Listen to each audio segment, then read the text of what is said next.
Hello traders 6 जनवरी को Nifty आ bank Nifty trade करने ପାଇଁ कौन कौन लेवल्स हो पारे चलते आम एनालिसिस करवा। चलते प्रथम देखा निफ्टी निफ्टी डेली कैंडल को देखा ये जो रेंज करथिला मार्केट ये रेंज को ब्रेकआउट देके मार्केट अपसाइड मूव कर सारी आ 24,000 गोटे राउंड लेवल ऊपर ही मार्केट क्लोज देइछि। तो ये पॉजिटिव साइन देखा जाउछि मिनिमम ऊपर आसवा ट्रेंड लाइन पर्यंत लागुछि। काली आउ ये जो हमर ग्रीन कैंडल है ग्रीन कैंडल 24,000 ऊपर क्लोज देइछि ता सहित आज रेड कैंडल जो है हमर 3 जनवरी को सी भी 24,000 ऊपर देइछि। काली 24,000 को ब्रेकडाउन न दवा दरकार।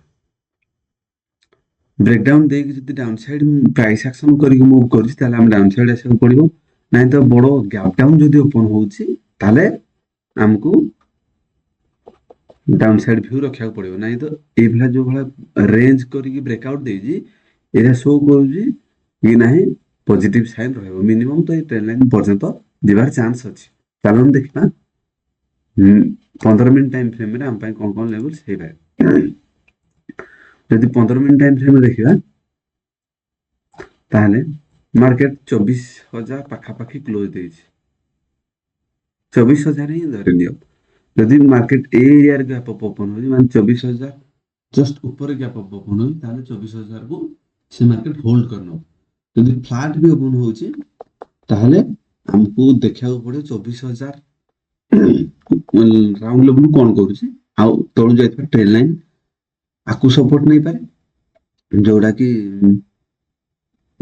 23,900 पाखापाखि पड़ जाउची 950 ए ट्रेंड लाइन को सपोर्ट नहीं पारे ना तो 24,000 को दीटा को सपोर्ट जिते बड़े ट्रेंड लाइन को ब्रेक डाउन दो डाउन साइड ताहले जाय कि आमे डाउन साइड भी रखि परिबा नहीं तो हमरो गैप अप ओपन होजी नहीं तो फ्लैट ओपन होजी तो दीटा केस रे हमको पॉजिटिव साइन रखा पड़ो जे पर्यंत ए ट्रेंड लाइन को ब्रेक डाउन न देइछि आमे डाउन साइड व्यू रखि परिबा नहीं।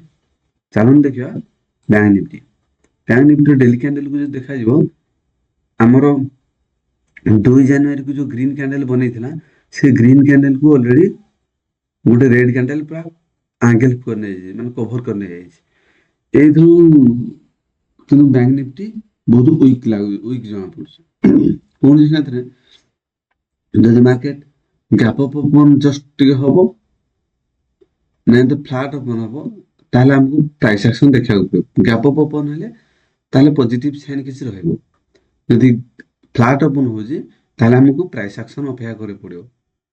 यदि गैप डाउन ओपन हो जाउची ताले ये नेगेटिव हो जो कारण गोटे ग्रीन कैंडल को कवर अप कर देछि पॉजिटिव साइन को से एंगल करने जाइछि।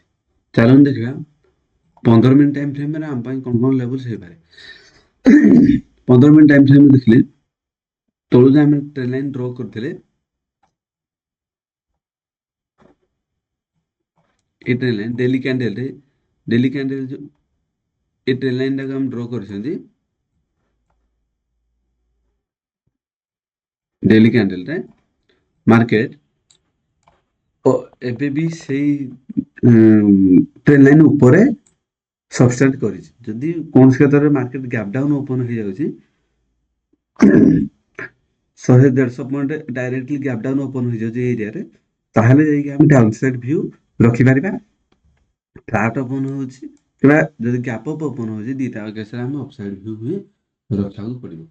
एरिया रे ऊपर जो आसी trend line just area gap up जदि ओपन होची ताले ये ट्रेंड लाइन हम सपोर्ट वाला काम करिवो आ तळु जाइथबा डेली कैंडल ट्रेंड लाइन हमको सपोर्ट वाला काम करिवो ए हॉरिजॉन्टल लाइन हम रेजिस्टेंस वाला काम करिवो। एई भली निफ्टी आ बैंक निफ्टी ट्रेडिंग लेवल्स पाए वीडियो को लाइक एवं चैनल को सब्सक्राइब करंतु। Thank you.